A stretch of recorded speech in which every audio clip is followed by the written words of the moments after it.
Hello everyone, this is East Dragon, and welcome back to another episode of Fire Emblem Heroes. Here we are in Tier 39 Chaos Season.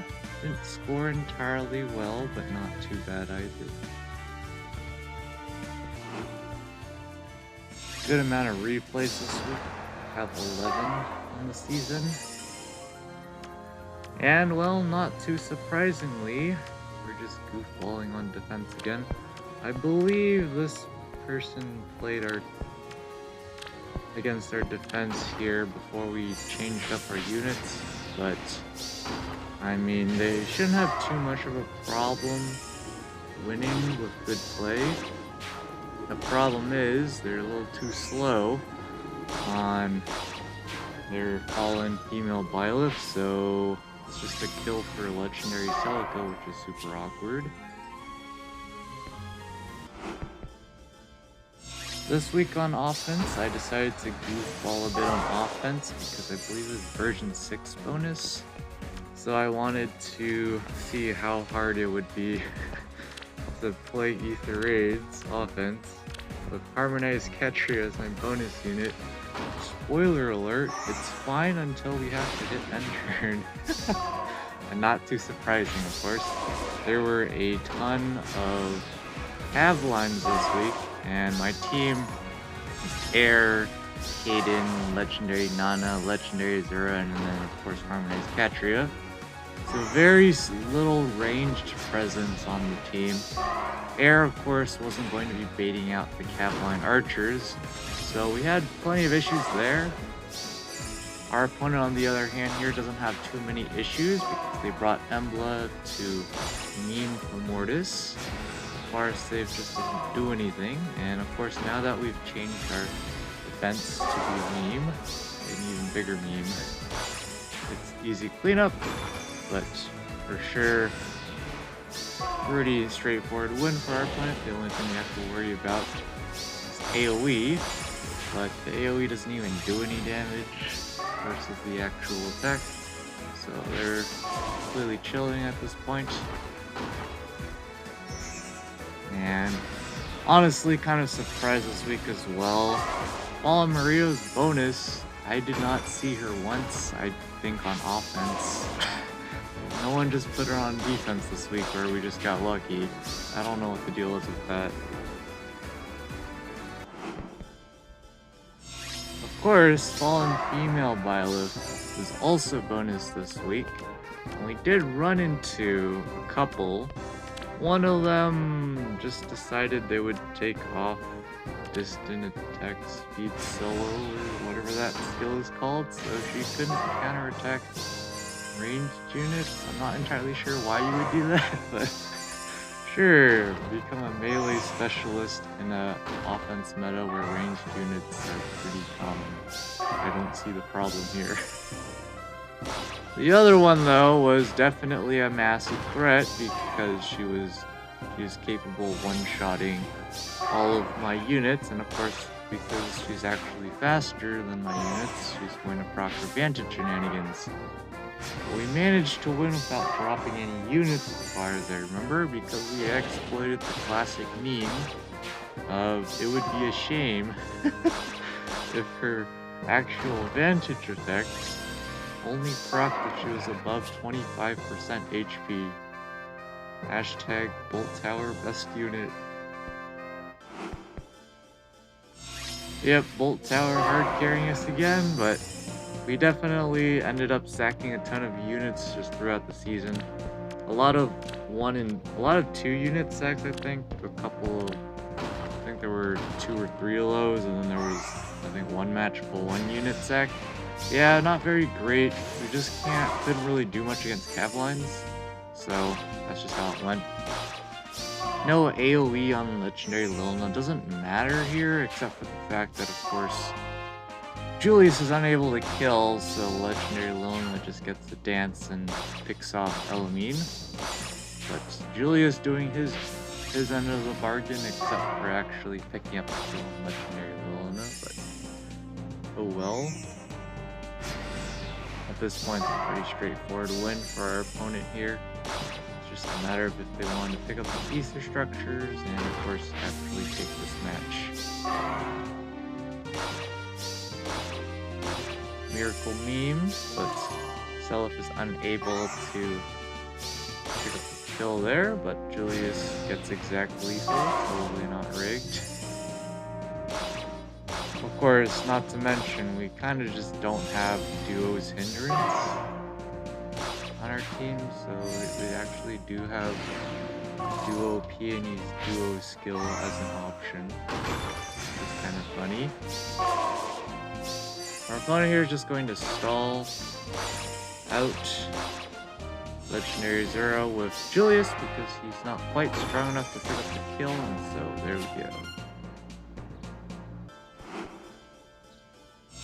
I definitely like Chaos Season in the aspect that you can use a ton of different units, and as long as you aren't doing something ridiculous, you can score viably using your whatever units you want, essentially, which is super cool.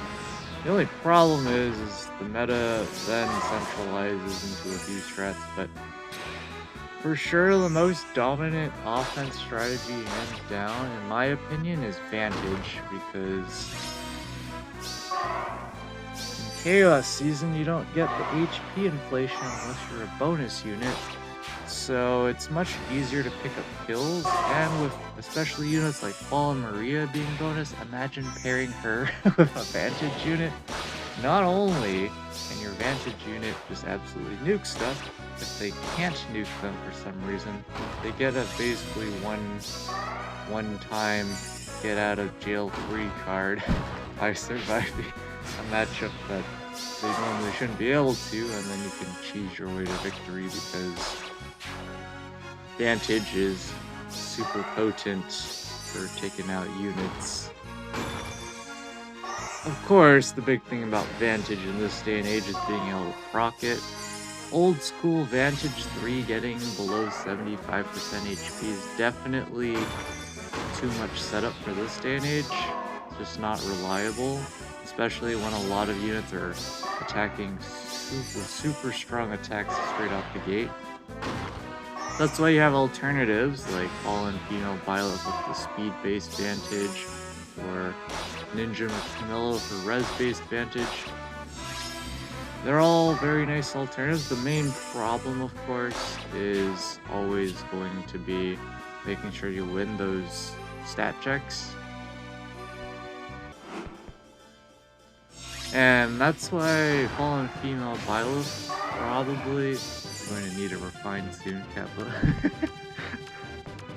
Because of course, one of her weaknesses, of course, is not being actually able to deal with no counterattack shenanigans. A lot of her bulk is dependent on Divine Pulse. Since she's not like, what's her name? The second harmonized Tiki. Where you can kind of deal with units that pierce through damage reduction via specials using the scowl effect.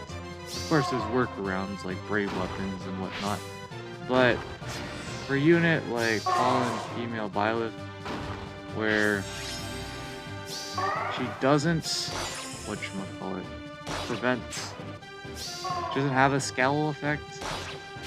Her main gimmick is vantaging into Divine Pulse to get that unpierceable damage reduction so that she can wall stuff, and because she has healing in her kit, especially with some niche sets like Mystic Boost 4, you can soft counter a lot of teams just by herself, because even if she can't kill the enemy units might not be able to kill her because of the post-combat healing. And because of that post-combat healing and the amount of damage reduction she gets out of Divine Pulse, if you can't prevent Divine Pulse from proccing, yeah, it's a straight-up soft check, especially in modes like Arena Assault Plus. Of course, she already gets the 7 HP, assuming she's above 25% HP. That's why I use AoEs to take her out sometimes too. But that 17 healing with Mystic Boost 4 is a lot of healing. That's the equivalent of taking, to get onto even ground, with that 17 healing, you need to do base, was it 68 damage? Which, you know, in this day and age, units can do that, but um, not not recommended to have that as your main strategy. Our opponent here, well, fallen female Byleth, not quite strong enough to deal with party bearing and AoE, so that's a rip. And of course, Mystic Boost 4 would be really nice on all of my units because you have these healers that nuke really hard if you don't have it. It's not great. I probably should have summoned for Fallen Maria, I just didn't because I didn't feel like it, but I honestly, the support of course is going to be very strong for a while, as long as IS doesn't release a ton of shenanigans that stop supports left and right. Similar to Bramamon, but it's kind of more easier to distribute kind of a deal. Of course, there is C Feud if you're willing to go all out on trying to hard counter Fallen Maria's support, but are you really gonna do that for your C slot? Some people talk a little bit. And of course, offensively, she can definitely nuke pretty hard as well. I prefer Dual Elise for her nuking just because Holy Pressure can do more damage than Holy Panic can. Holy Panic does have the slight drawback of having units like Fallen or Legendary Male Robin existing, or just any grand strategy shenanigans, so Panic's not necessarily ideal, but one thing that I am noticing is field buffs being less viable because there's more and more units are getting released that either just straight up ignore those field buffs or or they flip them in the case of like Fallen Mario for Holy Panic. And for our opponent here, they go into a real panic trying to grab the ether structures, but they forget that they can't one round from Mortis, so Nightmare procs. That's a rip.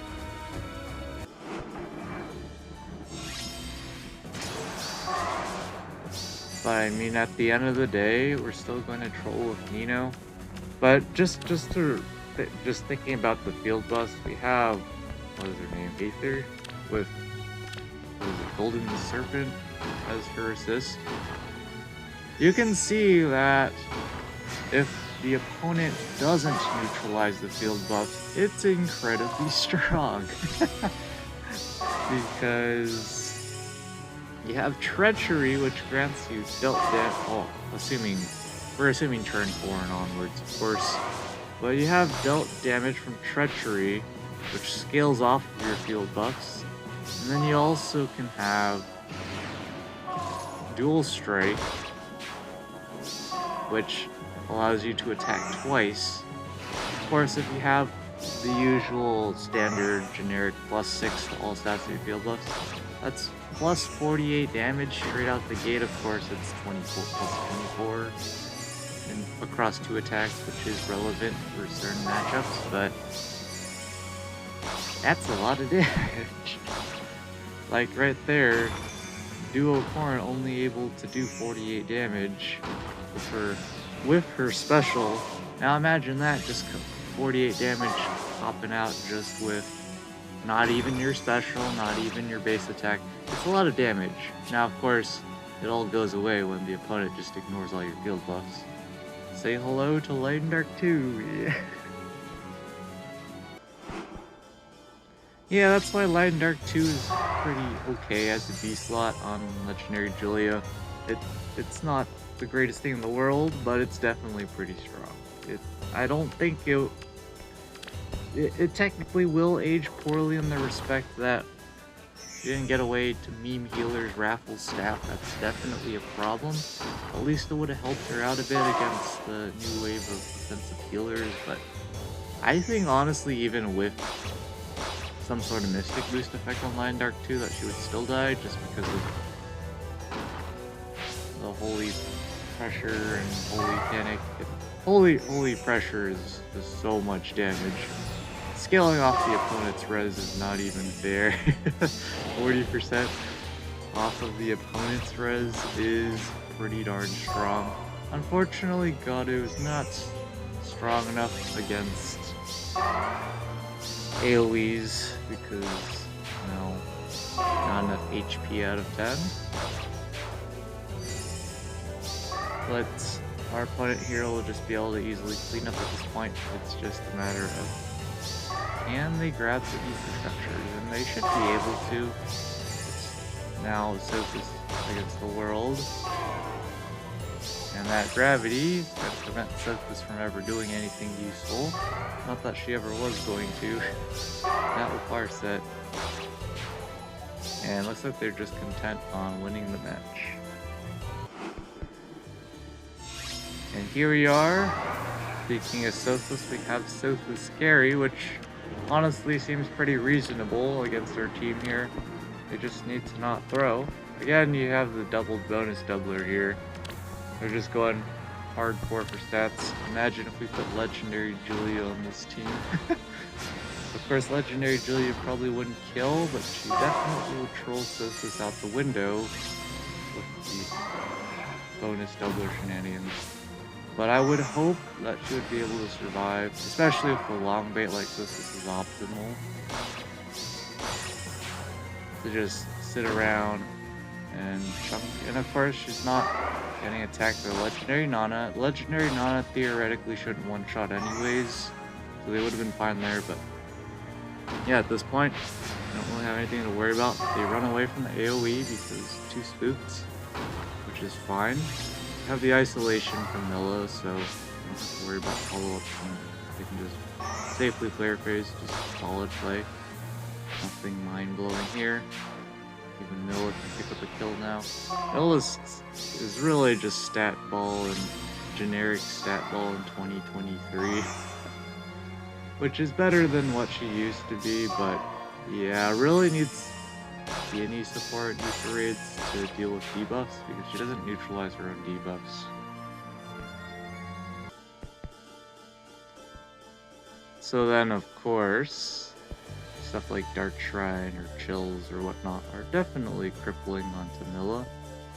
But at least she got that one effect to give herself to deny follow-up attacks from enemies, which is nice until guaranteed follow-ups and null follow-up and all the things exist. Looks like we might be top 6k this season again. Not the end of the world. That's better than I was expecting, honestly. Because we're goofballing with a melee bonus with 2 movement. Granted, we did have Legendary Zero for the +1 movement after dance, but were we really going to burn our dance on a nice catch rate? Most of the time, no. Here we have our Harmonized Roy, so we can go back up to interval 20, which is cool. Arena, we're not even trying. It is Valbar bonus here. We could probably contend for staying in tier 21 with Valbar. It would just take so much fishing and so much struggling trying to get him bonus kills. Because of course, we don't have guidance 4 on our peony. The best we could do is guidance 3, and it doesn't quite give us enough mobility to, for example, wait for a ranged unit to approach us, and then we have Valbar zoom in to go attack, and then get Dance to attack again because he's generally not doubling or one-shotting units unless something's going on. So, overall, yep, not trying this week. It's going to be pretty difficult to make it back up into tier 21 next week because the bonus rotation for us is even worse. We'll see about that. We might have to totally summon Legendary Hinoka just for that, Capo. Honestly though, at this point, I feel like we should just be burning orbs to pick up one-ofs of units because it's particularly helpful to have one-ofs of, like even Fallen Maria, for example. Pretty solid one-of support, does some decent damage, you know, it's a healer. Can't really go wrong with healers in Arena Assault Plus, no counterattack shenanigans. Or, you know, Legendary Hinoka. Just having one-of copies of Legendary units with the is not a good idea to do that just for Arena, but it is a thing. And of course, our support's pretty strong until we get some sort of more prevalent gatekeeper slash legendary mer shenanigans. But anyways, we'll be back when the results drop in.